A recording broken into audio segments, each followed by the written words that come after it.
Hi எல்லாருக்கும் வணக்கம்.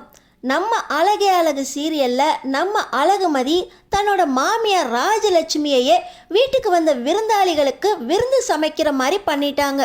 ராஜலட்சுமி நானே இந்த விருந்தெல்லாம் சமைக்கிறேன் அப்படின்னு சொல்கிற அளவுக்கு அழகுமதி ராஜலட்சுமி கிட்ட என்ன சொன்னாங்க தெரிஞ்சுக்கிறதுக்கு இந்த வீடியோக்கு ஒரு லைக் போட்டுக்கோங்க. ஸோ பார்த்தீங்கன்னா நம்ம அழகுமதி கிட்ட மாமனார் ராகவன், என்னோட ஆஃபீஸில் வேலை பார்த்தவங்க கல்யாணத்துக்கு வர முடியாதவங்களாம் இன்னைக்கு உங்கள் 2 பேரையும் பார்க்கறதுக்காக வராங்க. நீ உங்கள் அப்பாவை ஹாஸ்பிட்டலில் போய் பார்க்கணுன்னு சொல்கிறதுனால 1 மணி நேரம் டைம் கொடுக்குறேன். அதுக்குள்ளே உங்கள் அப்பாவை பார்த்துட்டு நேராக வீட்டுக்கு வந்துடணும். அங்கே எங்கன்னு பராக் பார்த்துட்டு சுற்றிக்கிட்டு இருக்கக்கூடாது அப்படின்னு 1 மணி நேரம் பர்மிஷன் கொடுத்து ராகவன் அனுப்பி வச்சிருக்காரு. இப்போ பார்த்தீங்கன்னா 2 பேரும் அவங்க அப்பாவை பார்த்துட்டு வீட்டுக்கு வராங்க. வந்தது வராதுமா ராகவன், நான் உங்களுக்கு எவ்வளோ நேரம் டைம் கொடுத்தேன்? என் ஆஃபீஸ் கொலீக்ஸ்லாம் பாரு எவ்வளோ நேரமாக வெயிட் பண்ணிக்கிட்டு இருக்காங்க. உனக்கு டைம் மேனேஜ்மெண்ட்னா என்னன்னே தெரியாதா? காலேஜில் ப்ரொஃபஸராக இருக்கேன்னு வேற சொல்லிக்கிற. நீ போய் 1.5 மணி நேரம் ஆகுது. உனக்கு எவ்வளோ நேரம் டைம் கொடுத்தேன்? டைம் கீப் அப் பண்ண கூட உனக்கு தெரியாதா அப்படின்னு ராகவன் வந்தது வராதுமா சத்தம் போட சுரேஷ் வாயவே திறக்கலை. அப்பா முன்னாடி வாயை திறக்கிற பழக்கமே இல்லை இந்த பிள்ளைங்க 2 பேருக்குமே. பாக்கியராஜும் சரி சுரேஷும் சரி வாயை மூடிட்டு இருக்கிறத பார்த்த உடனே நம்ம அழகுமதி சரி இப்போ நம்ம வாயை திறக்க வேண்டாம் அப்படின்னு உள்ளே போகிறாங்க. கிச்சனுக்கு போய் தண்ணி குடிக்கலான்னு உள்ளே போன அழகுமதிக்கு பார்த்த உடனே ஷாக். பார்த்திங்கன்னா நம்ம அழகுமலர் கையிலேருந்து ரத்தம் ஊற்றிக்கிட்டு இருக்கு. நம்ம அழகுமலர் வலியை தாங்க முடியாமல் அதை கையை பிடிச்சி வச்சுக்கிட்டு ஆ அப்படின்னு கத்திக்கிட்டு இருக்காங்க. என்னக்கா கையிலேருந்து ரத்தம் வடிஞ்சிக்கிட்டு இருக்கு, நீங்கள் பாட்டு அடுப்பு வேலையை பார்த்துக்கிட்டு இருக்கீங்க, வலி தாங்க முடியாமல் உங்கள் வாய் சத்தம் போட்டுக்கிட்டு இருக்கே, என்ன ஆச்சு அப்படின்னு கேட்க, அது ஒன்றும் இல்லை மதி, காய் நறுக்கிக்கிட்டு இருந்தேன்னா கையில் கட்டாயிருச்சு. ஆனால் கட்டு போடலான்னு பார்த்தேன், டைம் இல்லை. இந்த மாமாவோட கொலீக்ஸும் வந்துட்டாங்களா, என்ன பண்ணுறதுனே தெரியல மதி, வலிக்குது வேற. அவங்களுக்கு டின்னர் ரெடி பண்ண சொல்லியிருக்காங்க. ஆஸ்பத்திரிக்கு போய் ஒரு சின்ன கட்டு போட்டு வரலான்னு பாக்கியராஜ்கிட்ட சொன்னேன். ஆனால் அவர் அப்பா கிட்ட கேட்கணும், இப்போ பேசிக்கிட்டு இருக்காரு அப்படின்னு ஒரே இழுவையாக இழுக்கிறாரு. எனக்கு வலிக்குது வேற மதி, ஆனால் டின்னர் ரெடி பண்ணணுமே, என்ன பண்ணுறதுனே தெரியல. இந்த நேரம் பார்த்து சுற்றியும் காலேஜ் போயிட்டா, அவள் இருந்தாலாவது ஏதாவது செய்வா, என்னால் முடியல மதி அப்படின்னு கையை உதறிக்கிட்டே மலர் வலி தாங்க முடியாமல் அங்கே இன்னொரு பக்கம் கடாயில் வச்சு கிண்டிக்கிட்டு இருக்காங்க. நீங்கள் நகருங்கக்கா நான் செய்கிறேன் அப்படின்னு சொல்ல, இல்லை மதி உன்னை பார்க்க தான் வந்திருக்காங்க. நான் இந்த நேரத்தில் கையை உதறிக்கிட்டு ஒன்றுமே செய்யலைன்னா மாமாவுக்கு கோவம் வந்துடும்.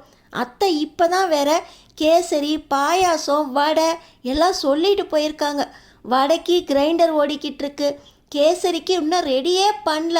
ரவையை வறுக்கணும், சர்க்கரை போட்டு கிண்டணும், வடை செய்யணும். என்னால் முடியலையே, ரத்தம் வேற ஊற்றிக்கிட்டு இருக்கு. நான் கச்சிப் வச்சு கட்டினேன், அதையும் தாண்டி வந்துக்கிட்டு இருக்கா. அங்கே பாரு 2 கச்சிப் நனைஞ்சு போச்சு. என்ன பண்ணுறதுனே தெரியல. பாக்கியராஜ் வேற அப்பப்போ வந்து பார்த்துட்டு தான் போகிறாரு. அவருக்கும் ஒன்றுமே செய்ய முடியல மதி அப்படின்னு சொல்ல, அக்கா நீங்கள் போய் ஓரமாக உட்காருங்க, எனக்கு இந்த மாதிரி டின்னர் ரெசிபிலாம் தெரியும், யூடியூப் பார்த்து கற்றுருக்கேங்க்கா, நீங்கள் கவலைப்படாதீங்க, நான் உங்களுக்கு ஹெல்ப் பண்ணுறேன் அப்படின்னு சொல்லி நம்ம மலருக்கு அவங்க கச்சிப்பால் மறுபடியும் இறுக்கமாக கட்டையும் போட்டு விட்டுட்டு இப்போ நம்ம மதி என்ன பண்ணுறாங்க, கேசரிக்கு ரவையை வறுக்க போகிறாங்க. நம்ம மதி யூடியூப் பார்த்து சமையல் தெரியும் அப்படின்னு சொன்னாலும் எல்லாமே அறகுறை தான். நம்ம மலர் அளவுக்கு சமைக்க வராது. அதுவும் இப்போ ஆள் வேற ஜாஸ்தி. அவங்க வீட்டில் 4 பேர் தான். இந்த வீட்டில் இப்போது ஏற்கனவே 7-8 பேர், இதில் விருந்துக்குன்னு 3-4 பேர் எக்ஸ்ட்ரா வேற வந்திருக்காங்க. இத்தனை பேருக்கு கேசரி வடை பாயாசம் அப்படின்னு எல்லா ரெசிபியும் செய்ய தெரியாதே. ஆனால் அக்காவுக்கு கையில் அடிபட்டிருக்கு, அவங்கள செய்ய வைக்க முடியாதே அப்படின்னு ரவையை வறுத்துக்கிட்டே கொஞ்சம் கொஞ்சமாக யோசிச்சுக்கிட்டு இருக்காங்க நம்ம மதி.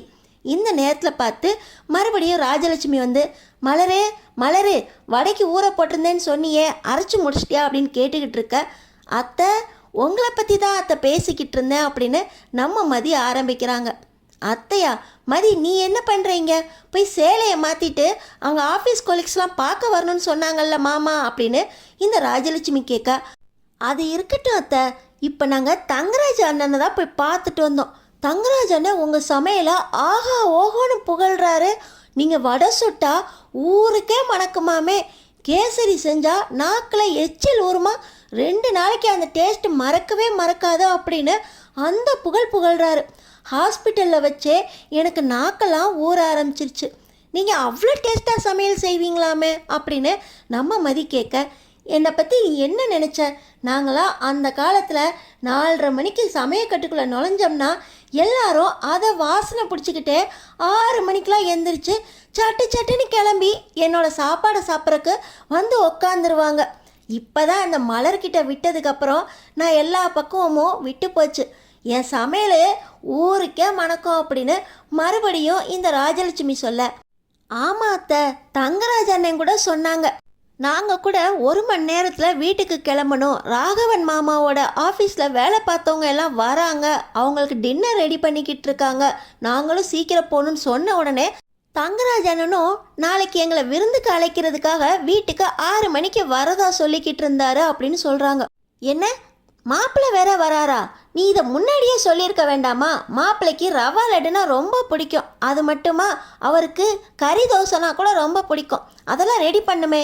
ஏன் மலரு, இந்த நேரத்தில் போய் கையில் கட்டப்பட்டு போய் உட்காந்துருக்க, இவளை சமைக்க விட்டுருக்க, இவளுக்கு என்ன சமைக்க தெரியும்? நீ செய்ய வேண்டாமா அப்படின்னு இந்த ராஜலட்சுமி மறுபடியும் மலர்கிட்ட சண்டை போட பார்க்க, நம்ம மலர், இல்லை அத்தை, நான் செய்கிறேன்னு தான் சொன்னேன், கையில் வேற ரத்தம் ஊற்றிக்கிட்டே இருக்கா, சமையல் அது பற்றுமேன்னு தான் மதி என்ன அங்கே உட்கார சொன்னிச்சு அப்படின்னு சொல்ல, நம்ம அழகுமதி, ஆமாம் அத்தை, இவங்க கையிலேருந்து ரத்தம் ஊற்றிக்கிட்டே இருக்குது, ரத்தத்தோட சமையல் செஞ்சால் நம்மளுக்கெல்லாம் இறங்காது, இதில் மாமாவோட கொலீக்ஸ் வேற வந்திருக்காங்க, இந்த நேரத்தில் இந்த அசிங்கம்லாம் நம்மளுக்கு வேணுமா? நம்ம செய்வோம் அத்தா அப்படின்னு சொல்ல, நம்மளா, நீ செய்கிறேன்னு சொல்ல அப்படின்னு இந்த ராஜலட்சுமி சொல்ல, இல்லாத்த தங்கராஜனை வேற நீங்கள் சமையல் செஞ்சால் ஊரே மணக்கும்னு புகழ்ந்துக்கிட்டு இருந்தாரு அப்படின்னு சொல்ல, ஆமாம், தங்கராஜ் மாப்பிள்ளை வேற வரேன்னு சொல்லியிருக்காருல, சரி நீ போய் இருக்கிற பாத்திரத்தெலாம் பொறுக்கி போட்டு விளக்கு, நான் சமையலை பார்த்துக்கிறேன் அப்படின்னு சொல்லி சட்டுன்னு இந்த ராஜலட்சுமி வடை, கேசரி, ரவா லட்டு அப்படின்னு ஒவ்வொன்றா செய்ய ஆரம்பிக்கிறாங்க.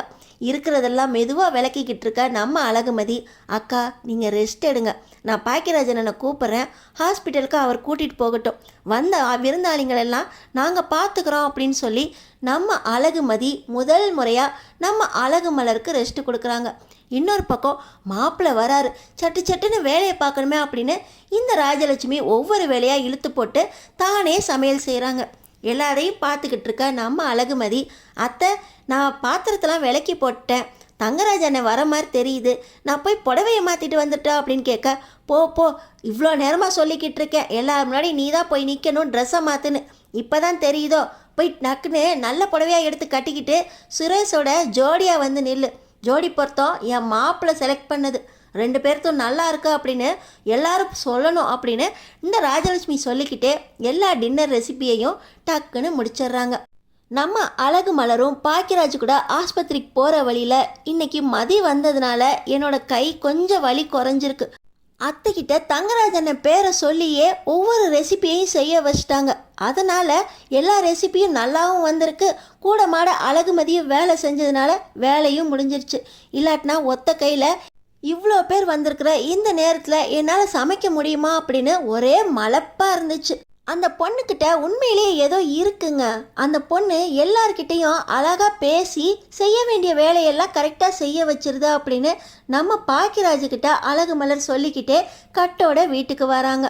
பார்த்திங்கன்னா இங்கே வந்திருக்கிற தங்கராஜ், நாளைக்கு எங்கள் வீட்டில் சுரேஷுக்கும் அழகுமதிக்கும் விருந்துக்கு ஏற்பாடு பண்ணியிருக்கேன், அமுச்சு வச்சிருங்க, இன்றைக்கி சாப்பாடு ரொம்ப வித்தியாசமாக இருக்கே அப்படின்னு தங்கராஜ் கேட்க, ஆமாம் மாப்பிள்ள, நீங்கள் வரீங்கன்னு நான் தான் பார்த்து ஒவ்வொன்றா செஞ்சேன் அப்படின்னு சொல்ல, நினச்சேன் டேஸ்டெல்லாம் வித்தியாசமாக இருக்கத்த, என்ன இருந்தாலும் மலர் செஞ்ச டேஸ்ட்டு உங்களுக்கு வரல அப்படின்னு சொல்ல, நீங்கள் தான் என் கைப்போக்கம் ரொம்ப நல்லாயிருக்கும் அப்படின்னு அழகுமதிக்கிட்ட சொல்லிவிட்டதா மதி சொல்லிக்கிட்டு இருந்தா, இப்போ என்னென்னா கைப்பக்குவம் வேறு மாதிரி இருக்குது, மலர் செஞ்சால் நல்லாயிருக்குன்னு சொல்லிக்கிட்டு இருக்கீங்க அப்படின்னு சொல்ல, அது என்ன அத்தை, இவ்வளோ வயசாகி போச்சு, இன்னமும் அவங்களுக்கு செய்ய வரும், டேஸ்டெல்லாம் மலர் செய்கிறது மாதிரி வராதத்தை. சரிங்க அத்தை, சரிங்க மாமா, நாளைக்கு சுரேஷையும் அழகுமதியையும் எங்கள் வீட்டுக்கு விருந்துக்கு அமுச்சு வச்சுருங்க, காலையில் பிரேக்ஃபாஸ்ட்டுக்கே அமுச்சு வச்சுருங்க அப்படின்னு சொல்லிட்டு இந்த தங்கராஜ் சாப்பாடை குறையும் சொல்லிட்டு கிளம்புறாரு. பார்த்திங்கன்னா நம்ம மலருக்கும் மதிக்கும் அங்கே சிரிப்பு தாங்க முடியல. எப்படியோ ஒரு நாளாவது இந்த ராஜலட்சுமி கிச்சனில் வேலை செஞ்சாங்களே அப்படிங்கிற சந்தோஷத்தோட எல்லாரும் தூங்க போகிறாங்க. அடுத்தடுத்து என்ன நடக்க போகுதுன்னு தெரிஞ்சுக்கிறதுக்கு நம்ம சேனலை சப்ஸ்கிரைப் பண்ணி தொடர்ந்து பாருங்கள்.